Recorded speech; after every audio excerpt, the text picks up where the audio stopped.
안녕하세요. 저는 수원여자대학교 가족회사인 주식회사 두루원 송종섭 대표입니다. 요즘은 이 호적 이름보다도 인터넷에 불리는 똥기사, 똥 싸다 기절한 제품을 만든 사람들, 이 이름으로 더 많이 알려지고 있는 것 같습니다.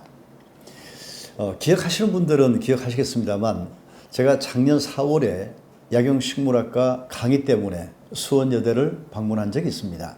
그때 제가 학교 다니던 40년 전인 1970년 후반대와는 학교 분위기가 전혀 달랐습니다. 그때만 하더라도 취업이라든지 졸업이나 이런 토익 이런 걱정은 하지 않았습니다.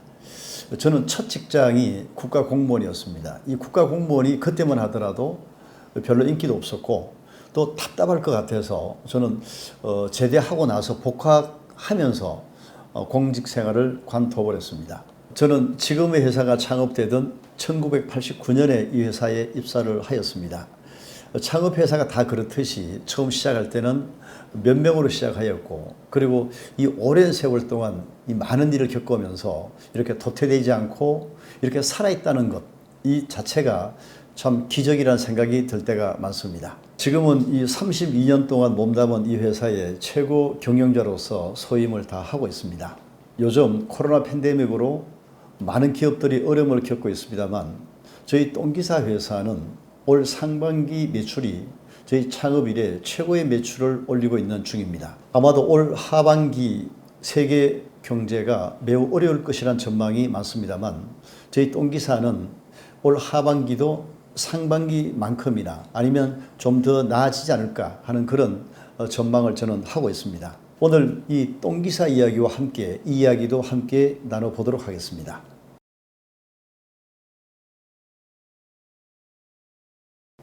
약용식물학과 학생 여러분과 저는 이 죽고 사는 문제를 다루는 건강과 의료 분야에 같은 배를 탔습니다. 앞으로의 세상은 코로나 팬데믹 이전의 세상과 코로나 이후의 세상, 포스트 코로나 시대로 나뉘어진다고 합니다. 우리가 준비만 잘하면 우리에게는 엄청난 기회가 올 것으로 저는 확신을 하고 있습니다. 포스트 코로나 시대를 압축을 하면 세 개의 분야로 나눠 볼 수 있을 것 같습니다. 첫 번째 분야는 죽고 사는 문제, 건강과 의료 분야. 그리고 두 번째는 먹고 사는 문제, 경제와 산업 분야. 그리고 마지막 세 번째 분야는 더불어 사는 문제, 외교와 문화 분야로 크게 나눠 볼 수 있습니다. 우리는 1번 죽고 사는 문제를 직업으로 해서 2번 먹고 사는 문제와 3번을 해결하며 살아가는 그러한 팔자입니다. 또 어떤 분들은 2번 먹고 사는 문제를 직업으로 해서 1번 죽고 사는 문제와 3번을 살아가는 그런 분들도 계시고, 또 3번 체육이나 음악 이러한 것들을 직업으로 해서 1번 죽고 사는 문제, 그리고 2번 먹고 사는 문제를 해결해 가는 여러 부류의 사람들이 있습니다. 포스트 코로나 시대는 1번에 대한 죽고 사는 문제에 대한 관심이 더 집중이 되면서 이 1번 죽고 사는 문제에 더 많은 관심이 집중될 것이고, 이 세상의 주체들인 소비자, 기업, 국가는 이 분야를 더 확대시키고 구체화시킬 것으로 보입니다. 1번 분야의 일자리가 더 늘어날 것으로 보입니다. 요즘 질병관리본부가 청으로 격상된다고 합니다. 관련 산업도 더 크게 팽창할 것으로 보입니다. 저희 똥기사가 올 상반기 매출이 증가한 이유 중 하나이기도 합니다. 저희 똥기사의 두 번째 성장 이유는 똥 분야에서 30년이 넘도록 한우물을 판 똥 분야의 전문 기업이란 것이 또 하나의 성장 이유가 된 것이라고 생각합니다. 우리 건강기능식품 제조업계에는 많은 기업들이 있습니다만 자기만의 특화된 아이템이 없는 기업은 다른 분야와 마찬가지로 어렵기는 마찬가지인 걸로 알고 있습니다. 자기만의 전문화된 아이템, 개인이든 기업이든 국가든 이것만큼은 우리가 세계에서 최고다, 이런 거 하나 반드시 필요합니다. 자기만의 전문 분야가 있는 기업은 지금같이 이런 어려운 시기에도 흔들리지 않고 기업을 지켜내고 오히려 더 큰 기회가 될 수도 있다고 생각합니다. 똥 제품에 관한 한 저희 똥기사 직원들은 세계 최고 제품에 대한 자부심이 대단합니다. 똥기사의 올 상반기 성장의 이유를 정리해 보면 코로나 팬데믹이 만들어 놓은 건강과 의료 분야의 유리한 큰 구도 속에서 똥이라는 특화된 전문 분야인 디테일의 악마가 만들어 놓은 결과물이 아닌가, 저는 그렇게 분석을 하고 있습니다. 지금부터는 이 똥에 대한 이야기를 한번 해보도록 하겠습니다. 시간이 짧기 때문에 학술적인 이야기보다는 똥을 어떻게 특화시켜서 사업을 성공시켜 가는가, 이런 사업적 관점에서 이야기를 드릴까 합니다. 질문 하나 드려보겠습니다. 똥을 싼다, 변을 본다, 어떤 차이가 있을까요? 똥을 싼다는 것은 배설해서 버린다 라는 뜻입니다. 근데 변을 본다는 것은 변을 잘 받아서 잘 살펴본다라는 의미를 담고 있습니다. 사람은 생물학적으로 두 가지를 평생 생산합니다. 그 첫 번째 하나는 매일같이 변을 생산합니다. 그리고 또 하나는 아이를 생산합니다. 아이를 생산하는 일도 아이를 본다, 손주를 본다라고 표현합니다. 남들은 똥을 싸서 버리든 내치르든 함부로 말할 수 있지만 우리 똥기사와 여러분들은 이 똥을 생산한 일을 아이를 생산한 일만큼이나 소중한 가치를 부여해 주셔야 합니다. 사업 성공의 출발점은 자기 일을 가장 소중하게 생각하는 것부터가 아닌가 생각합니다. 개인의 하루 똥 생산량은 약 200g 정도 됩니다. 육류 중심의 서양 사람들은 약 절반 수준인 100g 정도입니다. 그래서 서양 사람들은 장의 길이도 우리 동양인에 비해서 더 짧아졌다고 합니다. 똥이 만들어지는 시간은 약 12시간 정도 소요가 됩니다. 만들어진 똥은 장의 마지막인 직장에서 잠시 머문 후 1일 1똥 생산합니다. 만약 12시간 이내에 똥이 생산되면 똥 만드는 공장인 소화기관에 문제가 생긴 것으로 보시면 됩니다. 자, 지금부터는 똥을 6가지로 분류해서 하나하나 살펴보도록 하겠습니다. 첫 번째 똥은 이 정상적인 똥, 이 바나나 똥, 굵은 똥입니다. 무게는 약 200g, 수분 함량은 80%입니다. 80%란 우리 변기에 20%가 똥이 위로 노출되어 있고 80%가 물속에 잠겨있는, 비스듬히 잠겨있는 형태입니다. 색상은 음식에 따라서 다르다. 우리 흔히 황금색 변으로 얘기를 하는데, 황금색 변은 어린 아기일 때는 그런 변이 중요합니다만 이 성인이 되고 난 다음부터는 어떤 음식을 먹느냐에 따라서 색상은 변하기 때문에 색상은 큰 의미가 없습니다. 냄새는 시큼털털한, 발효가 잘 됐을 때 나는 냄새, 이 바나나 똥, 굵은 똥의 특징입니다. 바나나 똥에 대한 분석을 해본다면, 첫째, 스트레스 지수는 약 30% 이하, 아주 건강한 스트레스 상태입니다. 누구나 스트레스가 없을 수는 없고 일정 정도의 스트레스는 건강에 매우 중요합니다. 그리고 음식 상태는 식이섬유 중심의 올바른 식생활, 그리고 건강 상태는 매우 건강한 상태. 앞으로의 개선점은 지금 현재의 상태를 잘 유지하는, 그야말로 이 마음과 운동과 음식이라는 이 3박자를 잘 갖추어가는 그러한 건강 상태의 유지가 중요합니다. 제가 이 정상적인 똥, 이 바나나 똥을 먼저 설명드린 이유는 제가 다음에 설명드리는 이 똥들에 대한 기준점을 잡아드리기 위해서 먼저 설명을 드렸습니다.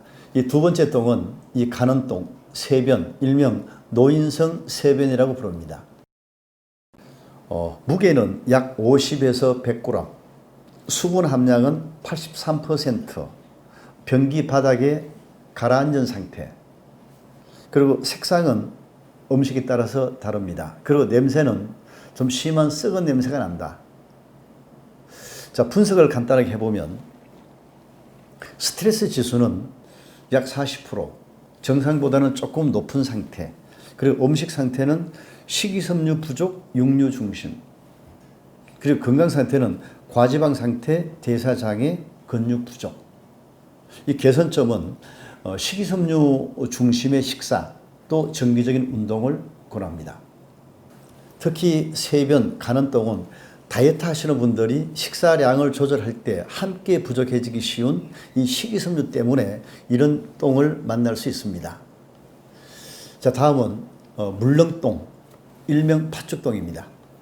무게는 약 150g, 수분 함량은 약 90%, 이 변의 형체가 불분명하다.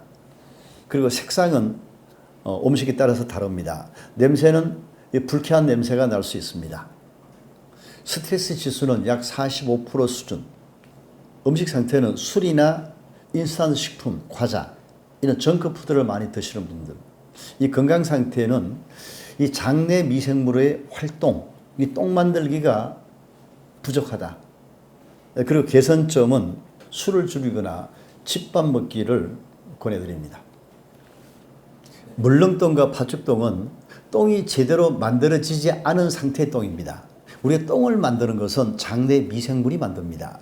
장내 미생물이 똥을 만들 수 없는 그러한 환경, 술을 너무 많이 마시거나 아니면 또 과자를 너무 많이 먹거나 장내 환경이 안 좋을 때 이런 똥을 만들 수가 있습니다. 자, 다음 소개드릴 똥은 이 물똥, 설사입니다. 무게는 약 300g 이상, 그리고 수분 함량은 92% 상태, 전혀 똥의 형태가 아닌 물 상태. 색상은 음식에 따라서 다를 수가 있습니다. 냄새는 거의 없거나 또 구린내 정도입니다. 스트레스 지수는 약 50% 이상. 음식 상태는 식중독 상태이거나 아니면 장의 과민 상태이거나, 건강 상태는 똥 만들기가 완전히 중단된 상태, 한마디로 물 청소하는 상태다. 이렇게 보시면 됩니다. 개선점은 물을 포함해서 모든 음식을 익혀서 먹도록 하고, 그리고 정후군인 경우에는 이 건강의 삼박자인 이 마음, 운동, 음식 관리를 장기적으로 잘 해주시는 그런 개선점이 필요합니다. 물똥과 설사인 경우에 식중독인 상태 같으면 크게 염려가 될 부분은 아닙니다. 앞으로 음식 조심하시면 되지만, 특히 민감한 장, 흔히 우리가 장 증후군인 분들은 좀 장기적인 생활 습관을 바로 잡는 것이 필요합니다. 특히 이 긍정적인 마인드, 그리고 운동과 특히 음식 드시는 거, 이런 부분, 특히 우리 면역 기능을 좀 바로 잡을 필요가 있다. 이렇게 생각을 합니다. 다음은 토끼똥, 일명 수제비똥입니다. 무게는 약 50g, 수분 함량은 60% 이하, 아주 건조된 상태로 이 변기 위에 동동동 뜨는 상태. 색상은 음식에 따라 다릅니다. 그리고 냄새는 이 구린 냄새가 날 수 있습니다. 스트레스 지수는 60% 이상. 스트레스만으로 이런 토끼똥이 생산될 수도 있습니다. 음식 상태는 육류 중심, 식이섬유 절대 부족. 이 건강 상태는 장내 미생물 불균형, 똥 만드는 미생물이 부족하다. 그리고 개선점은 식이섬유 중심 식탁 개선, 그리고 스트레스 관리, 이렇게 말씀드릴 수가 있습니다. 이 토끼똥인 경우에 간혹 보면 이 하얀 점액이 이렇게 묻어나오는 경우가 있습니다. 이 하얀 점액이 뭐냐면 장내 미생물의 그 덩어리입니다. 똥을 만드는 미생물은 식이섬유를 분해하는 그러한 미생물, 흔히 우리가 유산균이라고 부릅니다. 또 한편에 또 우리 흔히 부패균이라든지 유해균이라고 부르는 것들은 주로 단백질을 분해하는 그러한 미생물들인데, 여기 하얗게 묻어나는 부분들은 단백질을 분해하는 그런 미생물일 가능성이 대단히 높습니다. 마지막 6번째, 혼합똥, 섞임똥입니다. 무게는 약 50에서 300g, 수분 함량은 60%에서 90%, 이 토끼똥과 그리고 이 물렁똥, 설사가 섞여 있는 상태. 어떤 날은 물똥, 어떤 날은 물렁똥, 또 처음에 시작할 때 똥은 좀 이렇게 토끼똥, 그리고 그 다음 나오는 똥은 물렁똥, 뭐 이러한 섞임똥을 얘기를 합니다. 그리고 색상은 음식에 따라서 다르고, 냄새는 독한 구린내가 날 수 있다.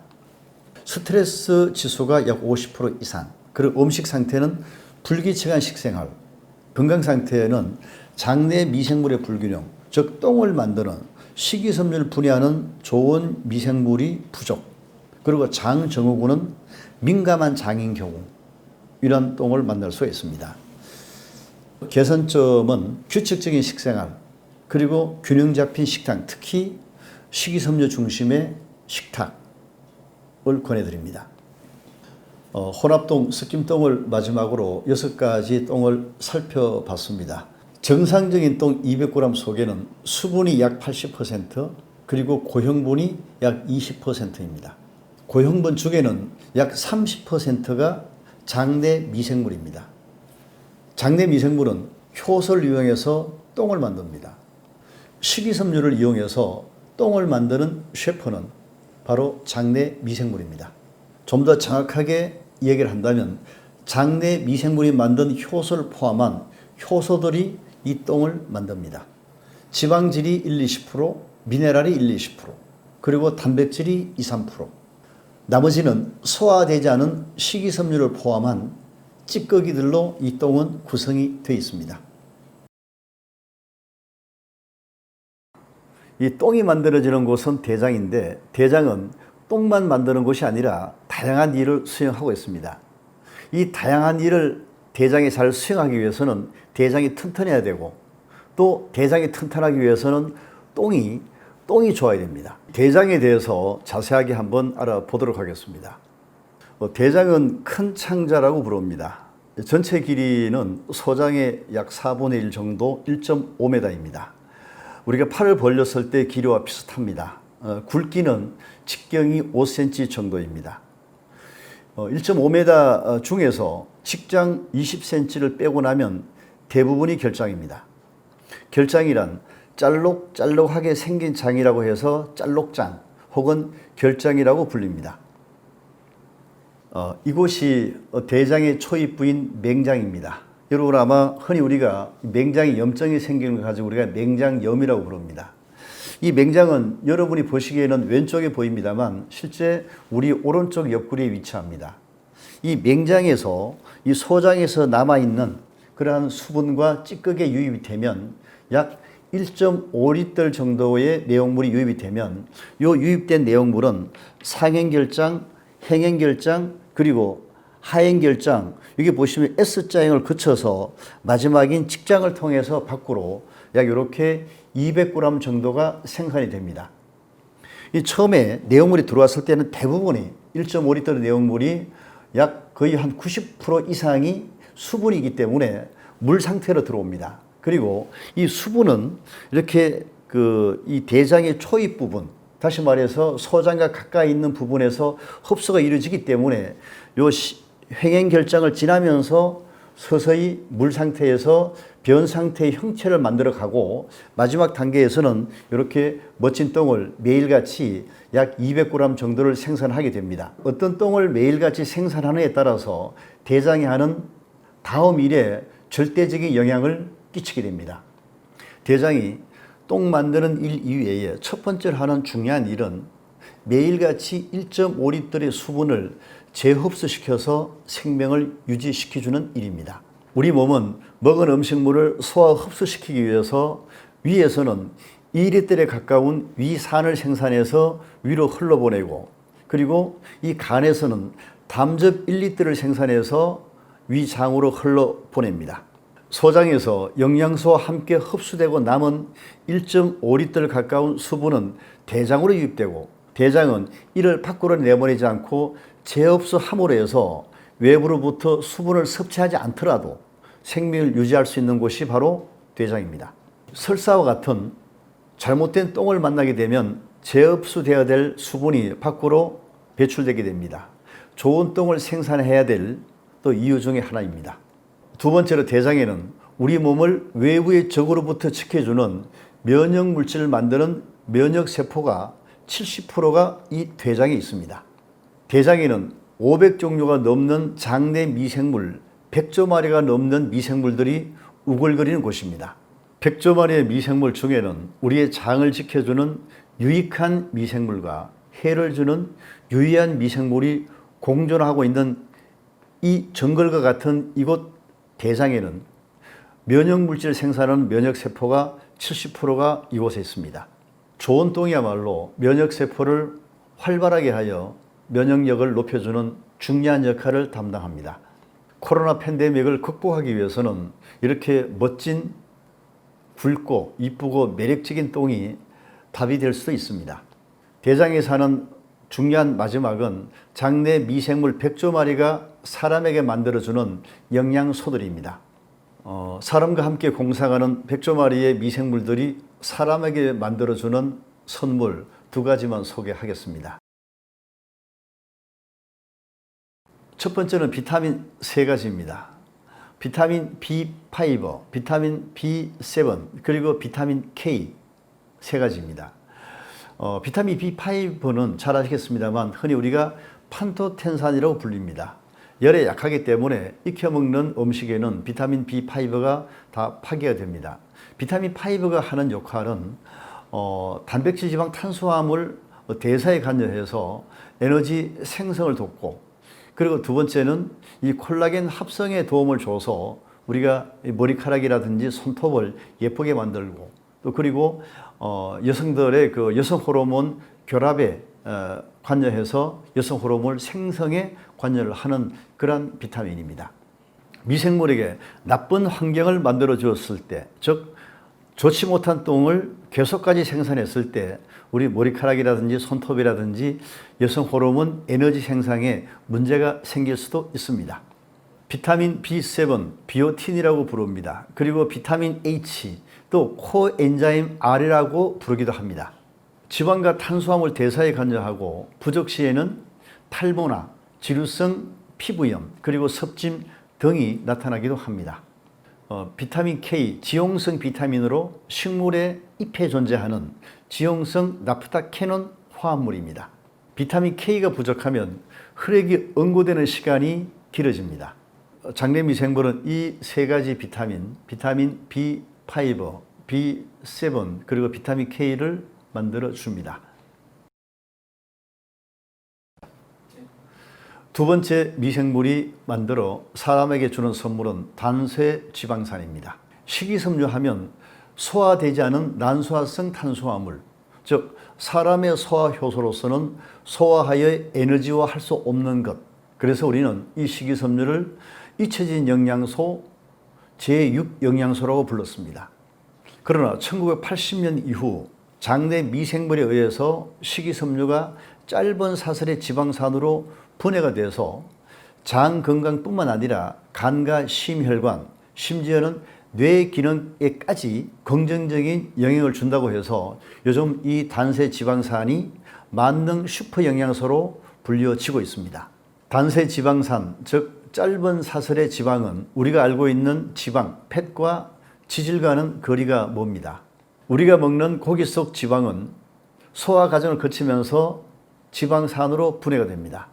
이때 지방산의 화학 구조를 보면 탄소를 중심으로 구성이 되어 있고, 이 긴 사슬의 결합 속에 에너지가 저장이 되어 있습니다. 사람들은 소화 효소를 이용해서 이 긴 결합체를 해체하면서 결합 속에 있는 에너지를 취하면서 살아갑니다. 사슬이 길기 때문에 많은 에너지를 함유할 수 있습니다. 지방은 에너지를 저장하기에 좋은 곳입니다. 그러나 단세 지방산은 말 그대로 그 사슬고리가 짧은 지방산입니다. 우리가 먹는 고기 속의 지방산은 사슬고리가 수십 개로 되어 있습니다만, 식이섬유가 원료가 되고 미생물에 의해서 만들어지는 단세 지방산은 사슬고리가 5개 내외입니다. 그리고 이 단세 지방산은 지방이 분해되는 과정에서 생산되는 것이 아니라 지방과는 전혀 상관이 없는 야채나 과일이나 곡물에 들어있는 그 식이섬유가 분해되는 과정에서 생산되는 그러한 단세 지방산입니다. 다시 말해서 우리가 먹는 음식에 포함되어 있는 식이섬유를 미생물이 해체로부터 얻어집니다. 대장에서 만들어진 단세 지방산은 다른 영양소와 다르게 대장 상피세포에서 직접 에너지원으로 이용이 됩니다. 대부분의 영양소들은 소장에서 흡수되어서 간을 통하여 뇌의 지위에 따라서 혈관을 통하여 필요한 조직에 사용이 됩니다. 그러나 단세 지방산은 대장에서 만들어져서 대장의 직접 지휘 아래 직접 사용이 됩니다. 장을 제2의 뇌라고 부르는 이유이기도 합니다. 단세 지방산은 장의 생표세포의 에너지원으로 직접 사용함으로 해서 장벽을 튼튼히 하여 장벽의 누수를 막아주고 외부의 공격으로부터 대장세포 유전자를 지켜주는 중요한 역할을 담당하기도 합니다. 단세 지방산의 기능에 대해서 연구된 논문이 많은데 정리해보면 그 첫 번째가 비만 억제에 도움이 되는 것으로 밝혀지고 있습니다. 단세 지방산은 과식에 의한 에너지 과잉을 감지하고 교감신경에 작용해서 에너지 소비를 높이는 동시에 지방세포에 작용하여 지방 축적을 억제합니다. 또한 간에서의 지질 합성을 억제하고 콜레스테롤을 낮추는 등 다양한 메커니즘으로 비만을 억제합니다.